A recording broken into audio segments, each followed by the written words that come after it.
এই লোকটির বৈশিষ্ট্য ছিল, যখন বাইরে থেকে সফর করে যখন বাড়িতে আসতেন,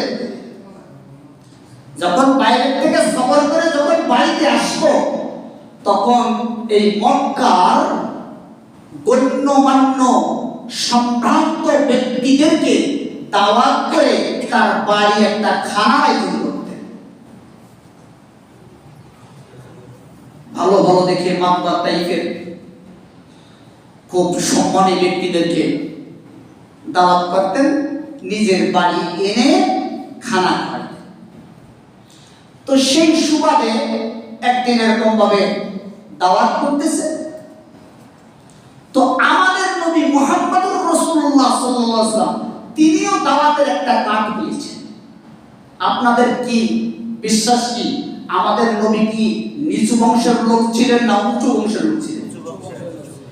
তিনি কি মানে সাধারণ মানুষ ছিলেন না সম্মানী ব্যক্তি ছিলেন? আমাদের নবী কি দাওয়াতের কার্ড একটা পান না? তো সত্যি এই উকবা ইবনে আবি মুঈত আল্লাহর নবীকেও একটা দাওয়াতের কার্ড দিয়েছে।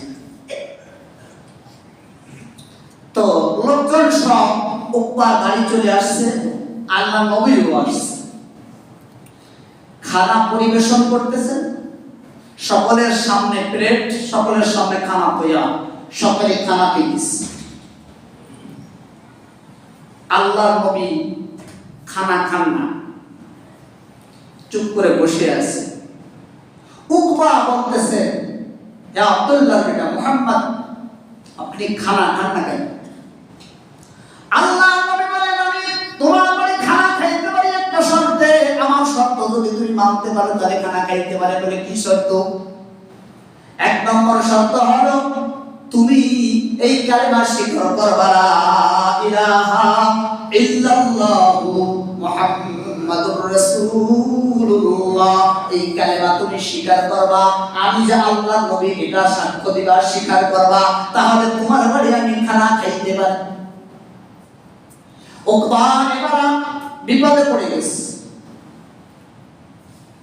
সাথে সাথে তিনি কালেমা পড়ে দিয়েছেন, আল্লাহর নবীও খানা খাইছে, খানা খেয়ে চলে আসছেন। কিন্তু ওই উকবা ইবনে আবি মুঈতের ঘনিষ্ঠ একজন বন্ধু ছিল, তার নাম হলো উবাই ইবনে খালিদ। উবাই ইবনে খালফ এর ঘনিষ্ঠ একজন বন্ধু ছিল। তার কানে যখন এই খবর পৌঁছেছে, বন্ধুকে ডেকে বলতেছে, বন্ধু তুমি বলে নাকি মুহাম্মাদের কালেমা গ্রহণ করেছো? হ্যাঁ। তোমার সাথে আমার আর বন্ধুত্ব থাকবো না, আজ থেকে তোমার থেকে আমি আমার বন্ধুত্ব ছিনিয়ে নিলাম, তুমি আমার এখন থেকে বন্ধু না। এখন উকবা একটু বিপদে পড়ে গেছে কিনা? এখন উকবা কয়, আরে ভাই ব্যাপারটা আপনি জানেন না, ব্যাপার হলো এই, আমার বাড়ি গণ্যমান্য ব্যক্তিবর্গরা আসছেন, খানা খাইতেছেন, কিন্তু আব্দুল্লাহর বেটা মুহাম্মদ খানা খায় না। আমি জিজ্ঞেস করলি কয় কালেমা না পড়লে খানা খাবো না, আমি যদি কালেমা না পড়ি তাহলে আমার বাড়ি খানা খান না, আর না খেয়ে যদি আমার বাড়ির থেকে যদি বের হয়ে যায় তাহলে আমার মান ইজ্জত থাকে না, প্রেস্টিজের সমস্যা হয়। তাই আমার ইজ্জত রক্ষার্থে আমি তোর কথাটা রাখছি, সাময়িকভাবে আমি কালেমা পড়ে নিছি যাতে মুহাম্মদ খানা খায়। তা আসলে তো অন্তর থেকে আমি কালেমা পড়িনি। উকবার ঘনিষ্ঠ বন্ধু উবাই ইবনে খালদ বলতেছেন, তোমার কথা আমি বিশ্বাস করি না, তবে তোমার কথা আমি বিশ্বাস করতে পারি। তুমি যদি একটা কাজ করতে পারবে, কি কাজ?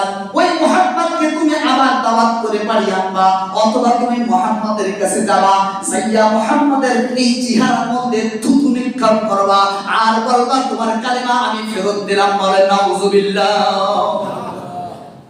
এত বড় একটা জঘন্যতম কাজ করতে হচ্ছে। উকবা ইবনে আবি মুঈত ঘনিষ্ঠ বন্ধুকে রাজি করানোর জন্য, অন্তরঙ্গ বন্ধু তার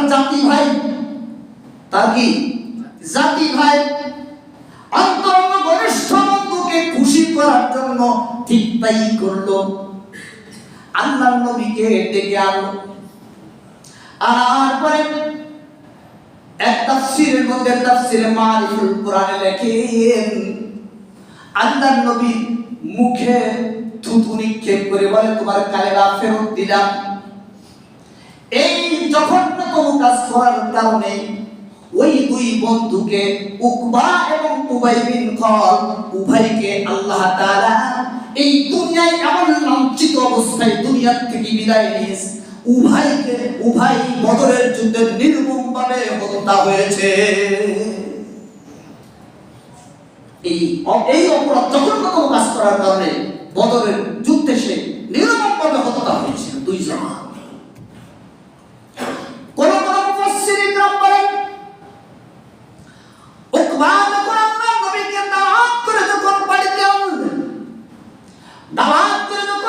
আনলো, আল্লাহর নবী যখন বাড়িতে উপস্থিত হয়ে গেলেন, উকবা ঘনিষ্ঠ বন্ধুকে খুশি করার জন্য আল্লাহর নবীর ওই নূরানি চেহারার দিকে যখন থুতু নিক্ষেপ করতেছিল, আল্লাহ রাব্বুল আলামিন জিবরাইলকে বলে, জিবরাইল যা যা যা, আমার বন্ধুকে এখনই বেজ্জত করতেছে আমার দুশমন, যা জাহান্নাম থেকে কিছু ওই জাহান্নামের গরম হাওয়া নিয়ে তার চেহারার মধ্যে নিক্ষেপ করে দে।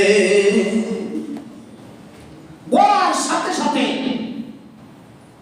জিবরাইল আলাইহিস সালাম জাহান্নাম থেকে গরম একটু হাওয়া এনে ওই উকবার চেহারায় এমন ভাবে মেরে গেছে, সাথে সাথে তার চেহারাটা ঝলসে গেছে। বলেন না, সাথে সাথে কি গেছে চেহারাটা? দেখেন না, অ্যাসিড যদি কাউ চেহারে অ্যাসিড মারে কেমন হয়ে যায়, সে চামড়াটা কি অবস্থা হয়ে যায়, ঠিক তেমনি ভাবে যখন নিক্ষেপ করেছে জিবরাইল, সাথে সাথে তার চেহারা এরকম যে ঝলসে গেছে এবং তার চেহারা বিকৃত হয়ে গেছে। ওই সময় ওই উকবা তখন চিৎকার মেরে বলতেছিল, ইয়া ওয়াইলাতা লাইতানি লাম আত্তাখিয ফুলানান খালিলা, হায় আফসোস, হায় আফসোস, আমি যদি মুহাম্মদকে বন্ধুরূপে গ্রহণ করতাম, আমি কেন অমুককে, কেন ওই উবাই ইবনে খালদকে কেন আমি বন্ধুরূপে গ্রহণ করলাম?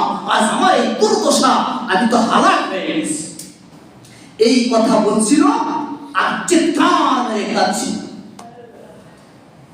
আমি বলতেছিলাম